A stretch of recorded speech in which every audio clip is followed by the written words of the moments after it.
നമസ്കാരം. ഞാൻ ജീവിതത്തിൽ ആദ്യം കടക്കാരനായത് ഞാൻ പറയാന്ന് പറഞ്ഞല്ലേ. അഭിരാമിയും തുടങ്ങാമെന്ന് നേരത്തെ പറഞ്ഞായിരുന്നു. അത് തുടങ്ങിക്കും.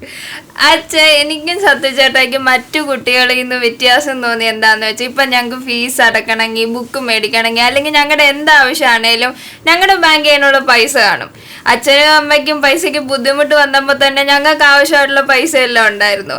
എനിക്ക് അതിശയം തോന്നിയ കാര്യം എന്താന്ന് വെച്ചാൽ ഇപ്പൊ എന്റെ ഫ്രണ്ട്സിന് ഫീസ് അടക്കണമെങ്കിൽ ബുക്ക് മേടിക്കണമെങ്കിൽ അല്ലെങ്കിൽ അവർ എന്താവശ്യമാണേലും അവരുടെ പേരൻസ് എല്ലാം ചെയ്തു കൊടുക്കുന്നത്. അപ്പൊ ഞങ്ങളുടെ കേസിൽ മാത്രം എന്താ ഇങ്ങനെ? നിങ്ങളുടെ കേസിൽ എന്താ ഇത്? ജീവിതകാലം മുഴുവൻ അച്ഛനും അമ്മയാണ് മക്കളെ നോക്കേണ്ടത്. അവർക്ക് അവരുടേതായ കാര്യങ്ങളൊക്കെ ഇല്ലേ? അല്ലാതല്ലേ ഞാൻ പറയാം. അതായത് ഞാൻ പറഞ്ഞു തുടങ്ങിയതായിരുന്നു. ഞാൻ ജീവിതത്തിൽ ആദ്യമായിട്ട് കടക്കാരനായത് 8ാം ക്ലാസ്സിലോ 9ാം ക്ലാസ്സിലോ 7, 8, 9 എന്തോ പഠിച്ചുകൊണ്ടിരിക്കുന്ന സമയത്താണ് കടക്കാരനായത്. എൻ്റെ കയ്യിൽ ഇതുപോലെ പൈസയൊന്നും ഇല്ലായിരുന്നു. എൻ്റെ കയ്യിൽ നല്ല എൻ്റെ പ്രായത്തിലുള്ള എനിക്കൊന്നും ആരുടെയിലും ഇങ്ങനെ പൈസ ഇല്ലായിരുന്നു. അപ്പോൾ എന്തായാലും എനിക്കും ഒരുപാട് ആവശ്യങ്ങളുണ്ട്. കൊച്ചുകുട്ടിയായിരിക്കും തൊട്ട് നമുക്കെല്ലാം ആവശ്യങ്ങളുണ്ട്. എൻ്റെ ഒരു ആവശ്യം എന്ന് പറയുന്നത് ഞാൻ കുട്ടിക്കാലത്തൊക്കെ ഈ ഐസുകാരൻ ഇങ്ങനെ മണിയൊക്കെ അടിച്ചിട്ട് പലതരത്തിലുള്ള ഐസുകളുണ്ട്. മുന്തിരി ഐസ്, ബോൺവിറ്റ് ഐസ്, സേമിയ ഐസ്, ഇങ്ങനെ പലതരത്തിലുള്ള ഐസുകളുണ്ട്. ഇപ്പോൾ ഐസുകൾ വാങ്ങി തിന്നുക എന്ന് പറയുന്നത് എനിക്ക് വലിയ ഇഷ്ടമുള്ള കാര്യമായിരുന്നു. കൂട്ടുകാരൊക്കെ വാങ്ങി തിന്നാറുണ്ടായിരുന്നു. പിന്നെ എൻ്റെ ഏറ്റവും വലിയൊരു കൗതുകം എന്ന് പറയുന്നത് ഈ ഉത്സവ സമയത്തൊക്കെ ഈ ചിന്തിക്കടകൾ എന്ന് പറഞ്ഞ കടകൾ വരും. ഇങ്ങനെ പലതരത്തിലുള്ള കളിപ്പാട്ടങ്ങൾ ഇപ്പോഴും വരാറുണ്ട്. പക്ഷെ പണ്ട് അങ്ങനല്ലായിരുന്നു, കുറച്ചുകൂടെ രസകരമായിരുന്നു അത്. അതിനകത്ത് ഈ ഫിലിം അറിയാമല്ലോ അല്ലേ? ഇന്ന് അത് തന്നെ. അതായത് ഈ സാധനം ഈ ഫിലിം എന്ന് പറയുന്നത്, അതായത് ഓരോ ഫ്രെയിമുകളാണ് ഓരോ ഫിലിം എന്ന് പറയുന്നത്. ഈ ഫിലിമുകൾ ഇങ്ങനെ ഒരു റബ്ബർ ബാൻഡ് ഇട്ട് കിട്ടും. അന്ന് അതിന് 50 പൈസയോ 25 പൈസയൊക്കെയാണ്. ഈ ഫിലിം മേടിച്ചിങ്ങനെ നമ്മൾ നോക്കുവാണെങ്കിൽ ഇങ്ങനെ ഓരോ അഭിനയിക്കുന്നവരെയൊക്കെ കാണാൻ പറ്റും. പക്ഷെ ഇത് ഇട്ട് ഉപയോഗിക്കാൻ വേണ്ടി ഒരു ബൈനോക്കുലർ പോലുള്ള ചെറിയൊരു സാധനം കിട്ടും. അപ്പം ലെൻസൊക്കെ അതിൻ്റെ അറ്റത്തുണ്ട്. അതിനകത്തേക്ക് ഓരോ ഫിലിം അതിൻ്റെ എൻഡിലിങ്ങനെ കയറ്റിയിട്ടിട്ട് ഈ ലെൻസ് കൂടി ഇങ്ങനെ നോക്കാമെങ്കിൽ ഇതിങ്ങനെ സിനിമ ഒരു വലിയ സ്ക്രീനിൽ കാണുന്ന പോലെ കാണും. അപ്പോൾ എനിക്ക് വലിയ കൗതുകമാണത്. അപ്പോൾ ഇത് വാങ്ങണം. ഇതൊന്നും വീട്ടിൽ പൈസ വെച്ച് തരത്തില്ല. അപ്പോൾ ഞാൻ എന്ത് ചെയ്ത് പൈസ ഉണ്ടാക്കാൻ വേറെ മാർഗ്ഗമില്ല. മോഷ്ടിക്കാൻ പറ്റത്തില്ല. ചില മോഷണങ്ങളൊക്കെ നടത്തുമെങ്കിൽ അതൊന്നും പലപ്പോഴും പിടിക്കപ്പെട്ടുകൊണ്ട് അതൊക്കെ നിർത്തിയത്. പിന്നെ ആകെ ഒരു മാർഗ്ഗം എങ്ങനെ പൈസ വരും? ഇപ്പോൾ സ്കൂളിലെ ഫീസ് അടയ്ക്കുന്നത് ബാക്കി എല്ലാ അച്ഛനും അമ്മയും അടയ്ക്കുന്നത് കൈ പൈസ കിട്ടത്തില്ല. പണ്ടിക്കൂലിക്ക് പോകാനുള്ള പൈസ മാത്രം കിട്ടും. സ്കൂളിൽ പോയില്ലെങ്കിൽ പൊക്കുന്നുണ്ട്, അത് നടക്കത്തില്ല. അപ്പോൾ ഞാൻ എന്ത് ചെയ്തു, ഒരു ദിവസം ഈ മാന്നാറെ ട്യൂഷൻ സെൻറ്റർ ഉണ്ടായിരുന്നു, അവിടെ ഞാൻ ട്യൂഷൻ കൊണ്ട് ചേർത്തു. അപ്പോൾ എന്തോ ഒരു അച്ഛൻ ഇവിടെ പോകേണ്ടതുകൊണ്ട് അന്നത്തെ ട്യൂഷൻ ഫീസ് എൻ്റെ തന്നയച്ചു. അപ്പം ഞാൻ എന്ത് ചെയ്യുന്നു വെച്ചാൽ അതിനകത്ത് 5 രൂപ എടുത്തു. ട്യൂഷൻ ഫീസ് പിന്നെ അടയ്ക്കാം. ഈ പൈസ എങ്ങനെ വരുമെന്നൊന്നും എൻ്റെ കയ്യിൽ വലിയ സംഭവമൊന്നുമില്ല. എന്തായാലും എടുക്കാൻ തീരുമാനിച്ച് ഞാൻ പോയി ഇതിൽ ഫിലിമൊക്കെ മേടിച്ച് 2 ഐസൊക്കെ മേടിച്ച് അതിന് 5 രൂപ അങ്ങ് ചിലവായി പോയി. ബാക്കി ഇത് അടച്ചില്ലെങ്കിൽ അച്ഛൻ്റെ വളരെ അടുത്ത ആളാണ് ഹിന്ദി മാഷ്, അദ്ദേഹം പറഞ്ഞു കൊടുക്കും. എനിക്ക് പൊടി പൂരമായിരിക്കും. അപ്പോൾ ഞാനിങ്ങനെ ആലോചിച്ച് വേറൊരു മാർഗ്ഗവുമില്ല. ഒറ്റ മാർഗ്ഗം എൻ്റെ മുമ്പിൽ തെളിഞ്ഞത് കടം വാങ്ങുക എന്നുള്ളതാണ്. ആരുടെ കടം വാങ്ങാനാ?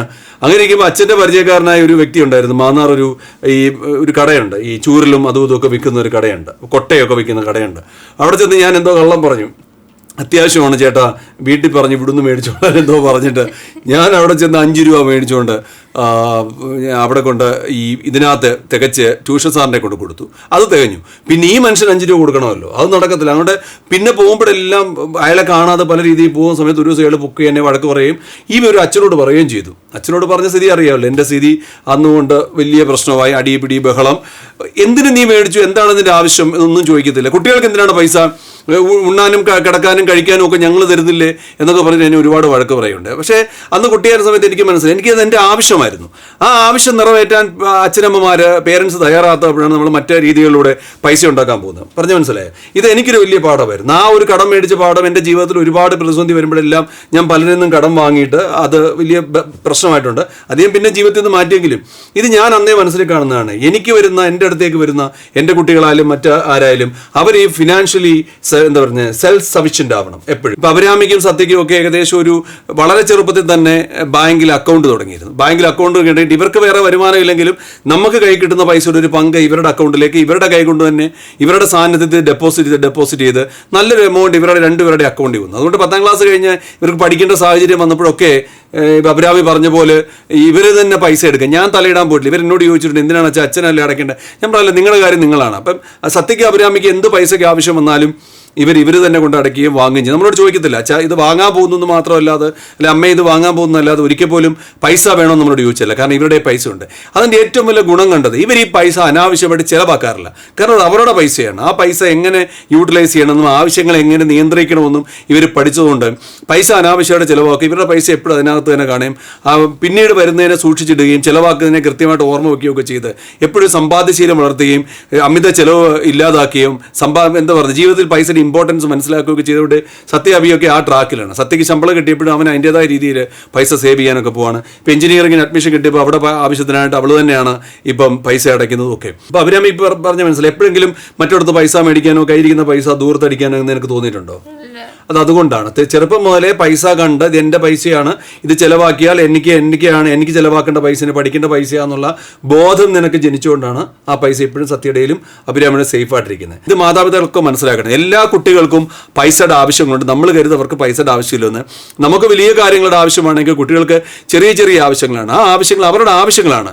അത് നമ്മൾക്ക് എത്ര പറഞ്ഞാലും മനസ്സിലാവത്തില്ല. അവർക്ക് നമ്മൾ കൊടുക്കുന്ന ഊണിനും വസ്ത്രങ്ങൾക്കും കിടപ്പാടത്തിനും ഒക്കെ അപ്പുറത്തേക്ക് അവരുടെ ചെറിയ ചെറിയ ആവശ്യങ്ങളുണ്ട്. ആ ആവശ്യങ്ങൾക്ക് അവർക്ക് നമ്മൾ ഫീഡ് ചെയ്യുക എന്നുള്ളത് വലിയൊരു കാര്യമാണ്. ചെറുപ്പം മുതലേ അവരിലേക്ക് സമ്പാദ്യം, അവർക്ക് വേണ്ട പൈസ നേരത്തെ തന്നെ അവരെ കൊടുത്ത് അവരെ ചെലവാക്കാൻ പഠിപ്പിച്ചാൽ മാത്രമേ നമുക്ക് ജീവിതത്തിൽ അവരെ ഒരു നല്ല പൗരന്മാരായിട്ട് വാർത്തെടുക്കാൻ പറ്റൂ. മനസ്സിലായോ? അതുകൊണ്ട് ഇവരൊക്കെ ആ ട്രാക്കിലാണ്. ഇപ്പം ഞാനും ആ ട്രാക്കിൽ വളരെ താമസമാണ് കയറിയത്. പൈസ വളരെ സീരിയസ് ആയിട്ട് കണ്ട് ജീവിക്കാൻ തുടങ്ങിയത്. അപ്പം ഇതാണ് ഇപ്പം നിങ്ങളെ നേരത്തെ പൈസ സമ്പാദ്യത്തിൽ കൊണ്ടിട്ടത്. ഓക്കെ, അപ്പോൾ എല്ലാവർക്കും നല്ലത് വരട്ടെ.